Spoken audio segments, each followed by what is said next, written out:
Assalamualaikum warahmatullahi wabarakatuh. Di sini sebenarnya perkenalkan saya kembali lagi dengan NIM 2303211 tujuh. Di sini saya akan menjelaskan terkait uji data file. Nah, yang pertama-tama kita masukkan file yang telah disediakan oleh Aspraknya. Yang dimana kita taruh ke status. Masukkan yang dapat dijadiin untuk virtual experiment. Lalu, setelah itu, karena yang pertama, karena datanya itu harus di-declare. Nah, untuk komennya kita ketik xtset, kita ketik xtset, lalu provinsi dan tahun kita masukkan ke komennya. Lalu kita ketik koma dan biar dulu. Nah, setelah muncul tanda seperti ini, data yang semuanya belum declare, apabila sudah seperti ini, jadi declare. Untuk selanjutnya kita akan mencari hasil output dari fixed effect, yang dimana caranya yaitu pada komen kita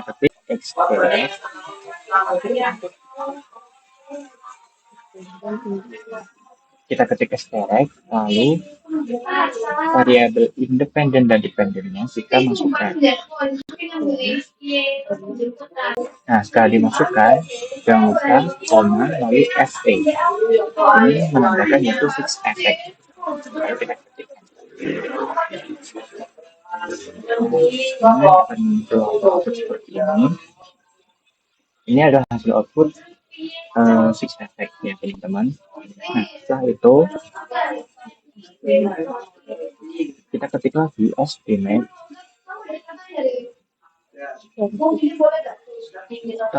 fix. Lalu ketik. Nah, ini untuk menambahkan di bagian ini estimate fix. Nah, untuk selanjutnya akan dijelaskan oleh teman saya. Sekian dari saya, terima kasih. Nah, untuk selanjutnya di sini saya akan melanjutkan bagaimana tata cara untuk mencari hasil model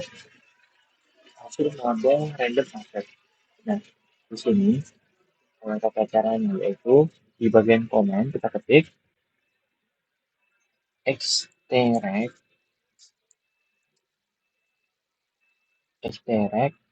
terus di sini variabel dependent dan independennya kita masukin ke bagian komen, dan jangan lupa kita ketik RE, lalu kita pencet enter. Nah, ini muncul hasil output dari random effect-nya. Bisa dilihat seperti ini ya teman-teman.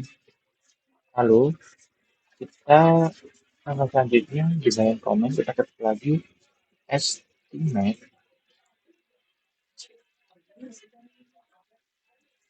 store random.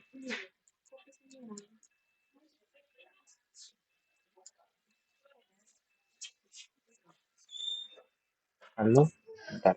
Nah, itu tujuannya untuk ngeset di bagian sini. Nah, yang terakhir yaitu test 0. Nah, testnya di sini sudah muncul hasil outputnya, di mana itu untuk mengetahui hasil dari uji browse and pagan. Nah, ini bisa dilihat hasil outputnya. Mungkin itu saja dari saya. Wassalamualaikum warahmatullahi wabarakatuh. Nah, untuk selanjutnya yaitu model full effect. Nah, untuk full effect itu kita tuliskan di bagian komen regress, koma, spasi, lalu dependent.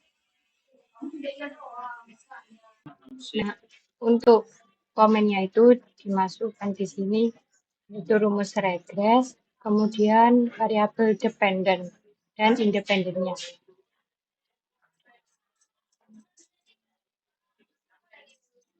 Tuliskan gitu.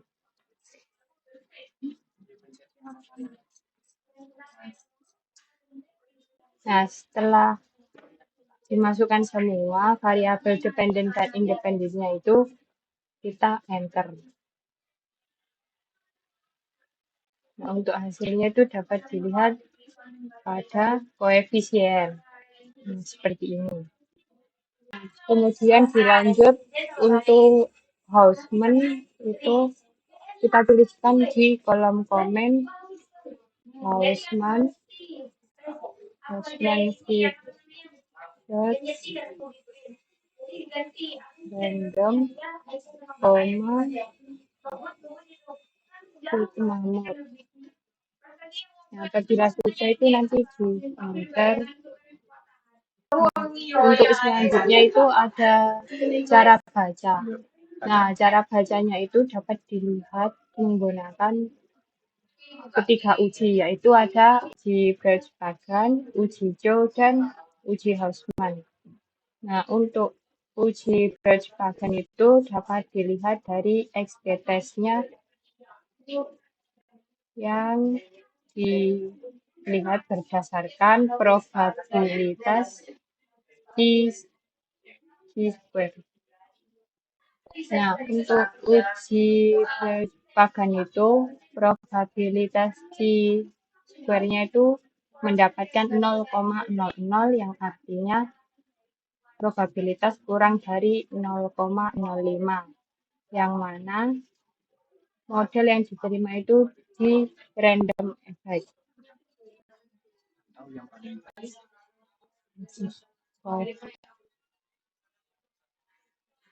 Nah, untuk yang kedua itu ada uji Joe.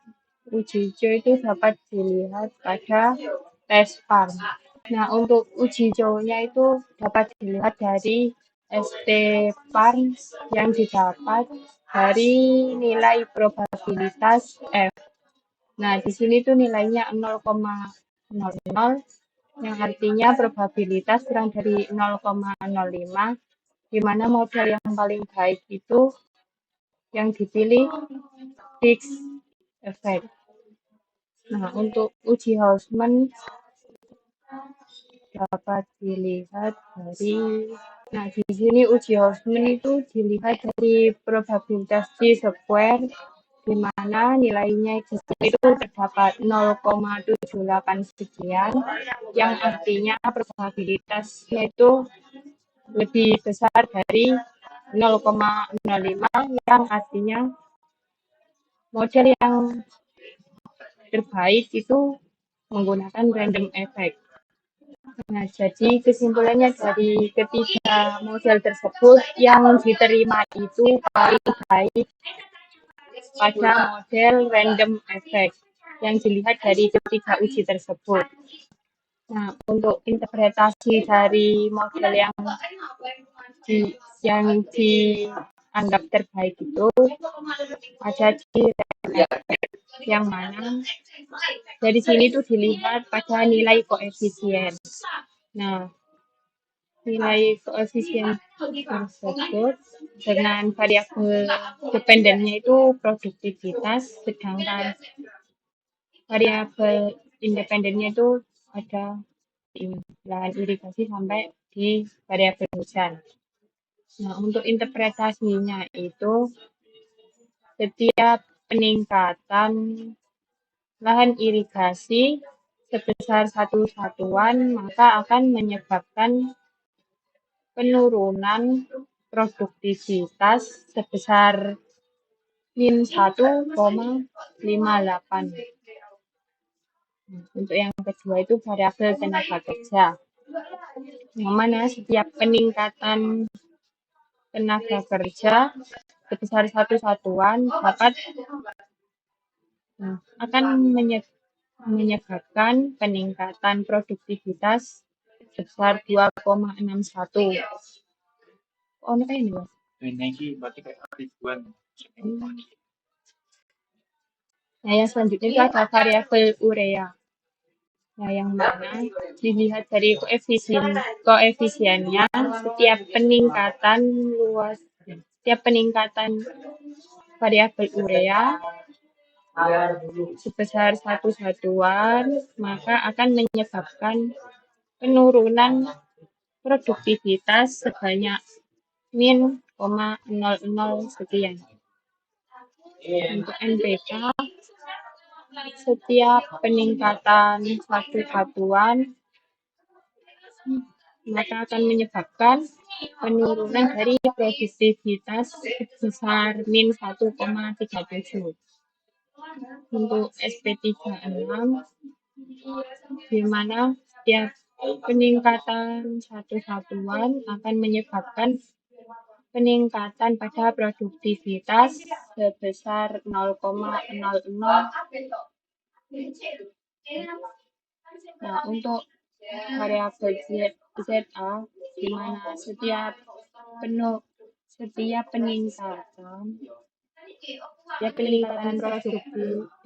peningkatan ZA akan menyebabkan penurunan produktivitas sebesar min 7,01. Untuk variabel traktor 2 ini, di mana setiap peningkatan penggunaan traktor 2 meningkat sebesar satu satuan, maka akan menyebabkan peningkatan produktivitas 0,001034. Untuk variabel traktor 4 itu di mana setiap peningkatan traktor 4 sebesar satu satuan, maka akan menyebabkan peningkatan produktivitas sebesar 0,0125. Untuk variabel suhu, di mana setiap peningkatan suhu sebesar satu satuan, maka akan menyebabkan peningkatan produktivitas sebesar 0,256963. Untuk variabel hujan, apabila tiap peningkatan satu satuan dari variabel hujan ini akan menurunkan produktivitas sebesar min 0,0053. Nah, sekian penjelasan dari saya selaku kelompok 3 pada analisis data panel. Nah, kurang lebihnya mohon maaf. Wassalamualaikum warahmatullahi wabarakatuh.